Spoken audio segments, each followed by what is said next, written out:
Destiny has fundamentally shifted with Forsaken, and I think that what you're going to see from now on is a lot of the philosophies that we learned and demonstrated are going to be carried forward. New pursuits, pinnacle activities, raids, new weapons, and more power to go after. And that's what the seasons and the annual pass are about. Every time you log in for the reset on Tuesday, something's happening in the world that's changing.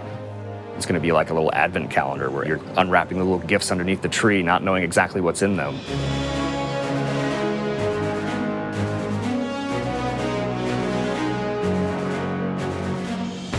We're not trying to do DLCs anymore. We're not trying to introduce a brand new campaign. Instead, what we want to do is deliver 3 full seasons of content that can last for an entire year and that is coupled with the end game and matches the way players play Destiny.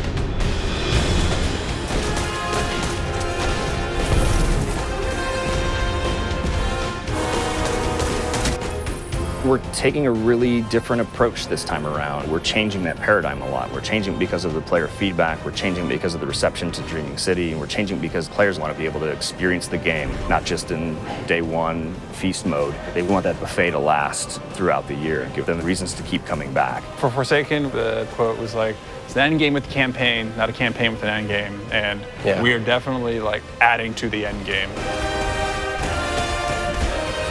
Seasons are really about having content that is available for all players. It's Iron Banner, Crucible, holiday events.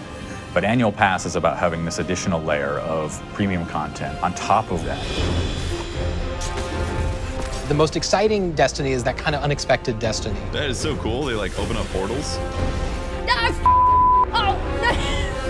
We had secrets in Forsaken, and now we want to do more secrets. We can't talk about those, otherwise they wouldn't be that anymore. So the nature of trying to surprise people is that sometimes you're going to land things and sometimes you're not. The Forsaken Annual Pass is about continuing to like take those chances and take those risks and trying to surprise people with the different ways that we're going to deliver content. Dude, this is awesome. It's tasty, nutritious, and delicious. It is dead taken. Whisper of the worm. Heck yeah. Woo, baby. I'm not at 600 yet. I don't know if you are, but like 580. 580. Yeah, 564, I think. He went on vacation. I went on vacation, so.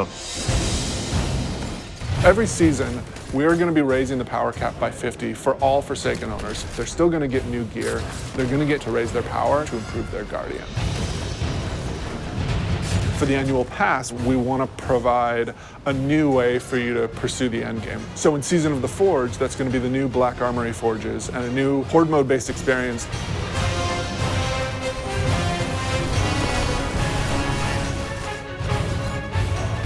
In Joker's Wild, Season of the Drifter, that's going to be new Pinnacle Gambit activities that you can play with your friends.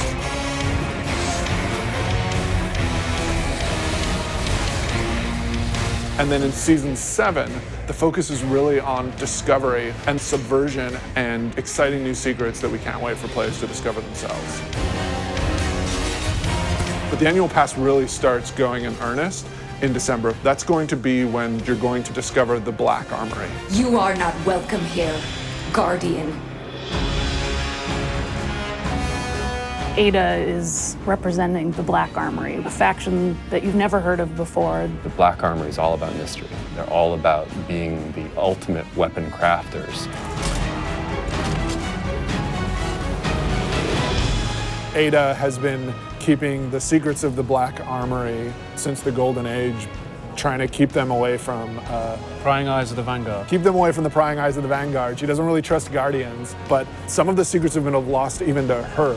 She needs you to go out into the world and hunt down each forge. Reclaim it, reignite it, and build out the arsenal even further.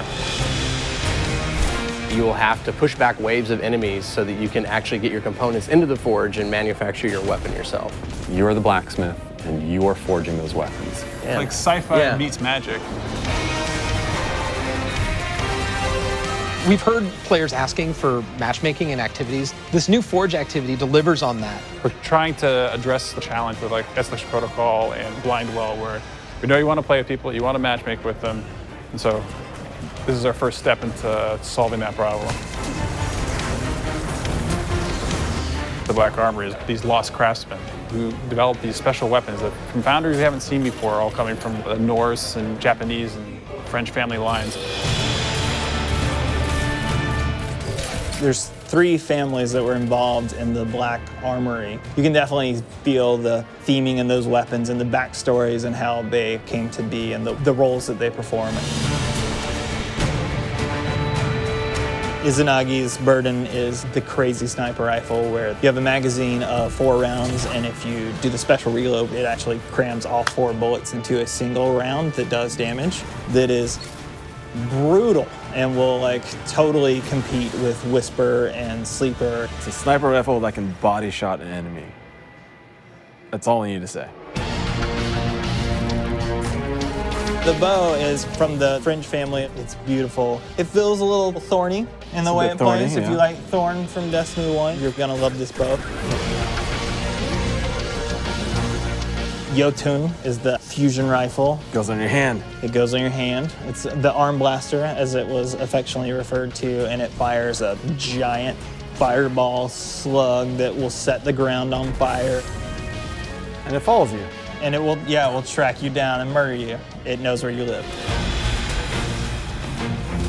So we got 5 new exotics, including 4 brand new awesome weapons and 1 old favorite.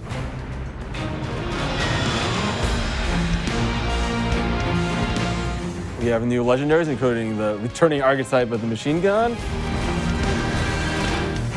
And then we've got a bunch of new weapon mods for you to configure. And we have new perks that basically you have more options within columns. You have more options within columns. If I had like Rampage and then Dragonfly, I could choose to pick between them. Yeah, you can choose. You can choose. In Black Armory, it's about new weapons, new activities, and doing all the pursuits to get more powerful to go into the raid. We're gonna mix it up. We're gonna go to the city. Like, we've never done anything like that before, and it's awesome. And you drop straight into this old part of the city that you haven't ever been in because it's been off limits. It's about the unexpected. It's got vehicles. It's different in a very refreshing way. It's a throwback to Wrath of the Machine style combat. It's much more focused on high action, high adrenaline. Keep the throttle pegged. That would be my my advice.